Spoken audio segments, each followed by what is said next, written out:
Per me il cicloturismo è passione, sport, cultura, ma anche emozione, salute e gastronomia.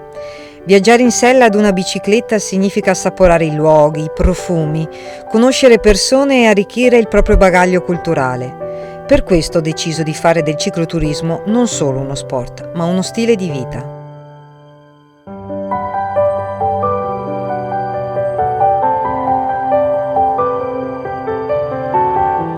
Sto percorrendo un tratto della ciclovia del Brenta che da Trento raggiunge Venezia, un'oasi naturale nel cuore del nord-est. Questa pedalata lungo le sponde del Brenta tra sassi, sabbia e argini sterrati ci porterà da Nove a Bassano. Paesi ricchi di fascino e storia. Nove, famosa sin dal 1700 per le sue ceramiche artistiche, ha un museo che ne custodisce le opere più importanti. Questa è la ruota dell'antico mulino Pestasassi per l'impasto della ceramica, il più antico d'Europa, alimentato dalla forza motrice dell'acqua del prezioso fiume Brenta.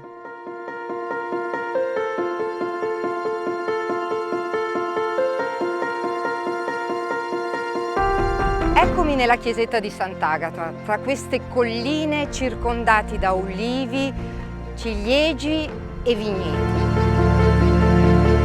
Questi posti sono un fiore all'occhiello del paesaggio vicentino.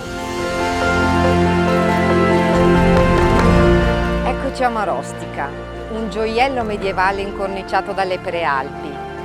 In bicicletta è emozionante, spesso tappa del Giro d'Italia grazie alla famosa salita della Rosina a San Floriano, dove vi è una chiesetta chiamata Madonna del Ciclista. Sono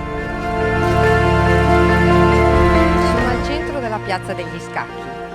Città murata con il suo castello trecentesco, è una perla della provincia di Vicenza.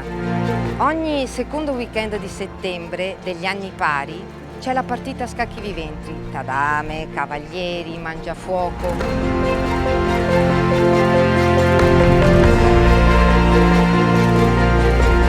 I castelli o rocche, destinati per secoli al potere politico locale, hanno reso questi luoghi tra i più sicuri e protetti di quei tempi lontani.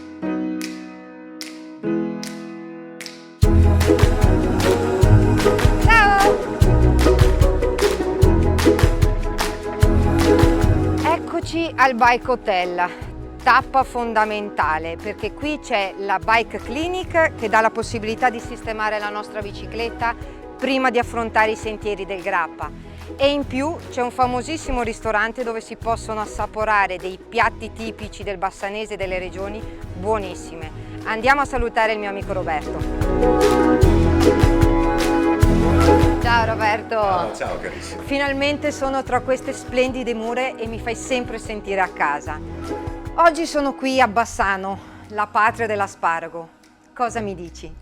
Beh, ti dico che sei sul posto giusto perché se vuoi oggi ti faccio assaggiare un buonissimo risotto con gli asparagi dopo di Bassano, visto che siamo in piena stagione. Ecco Tatiana, il nostro risottino con gli asparagi, bello caldo e fumante. Buon pranzo! Mamma che profumo! Tu sei sempre a cogliermi al meglio.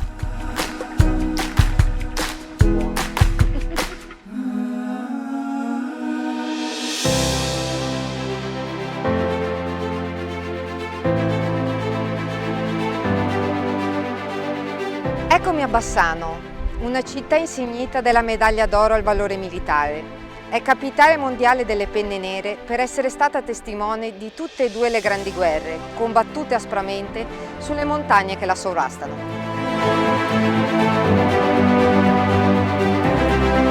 Arrivati fino a qui, non posso che fare una visitina al famoso Museo della Grappa. Seguitemi. Ciao Jacopo! Benvenuta!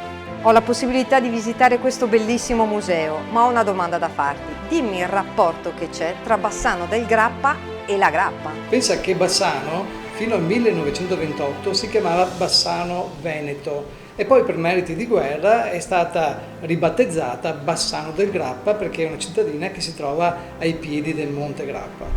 Il legame fra Bassano del Grappa, la Grappa e il Grappa è un legame storico indissolubile e non a caso Bassano del Grappa è considerata la capitale italiana di queste acquavite ed è per questo che abbiamo aperto qui nel 1993 il primo Museo della Grappa. Quindi allora, Buon viaggio! un altro simbolo di Bassano è il Ponte Vecchio. Progettato dal Palladio, è completamente ligneo ed è in ristrutturazione.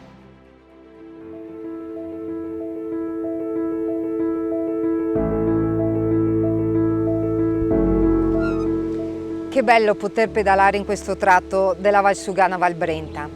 Pensate che per la cultura popolare trentina il Brenta veniva denominato al femminile la Brenta perché era considerato una riserva fondamentale in caso di incendi.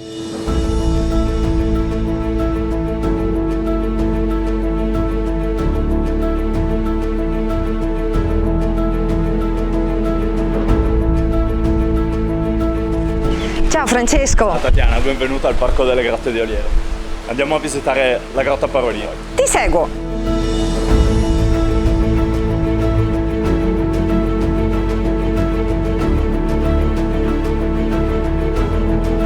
Attenzione alla testa e partiamo.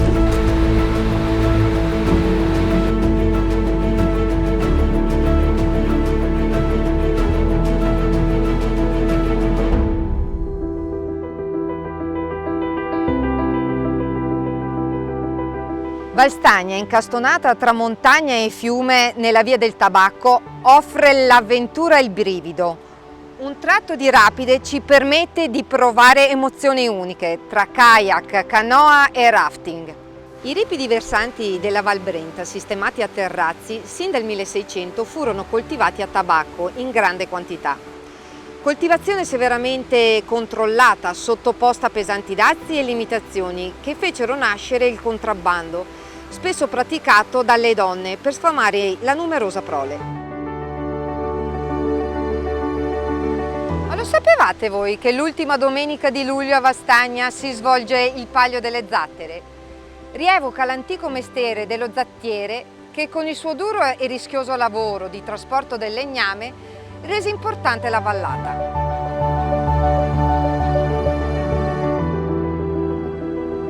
Un percorso indimenticabile che ti rimane nel cuore, panorami fantastici, aria pura, storia, tradizioni, cultura, natura e sport.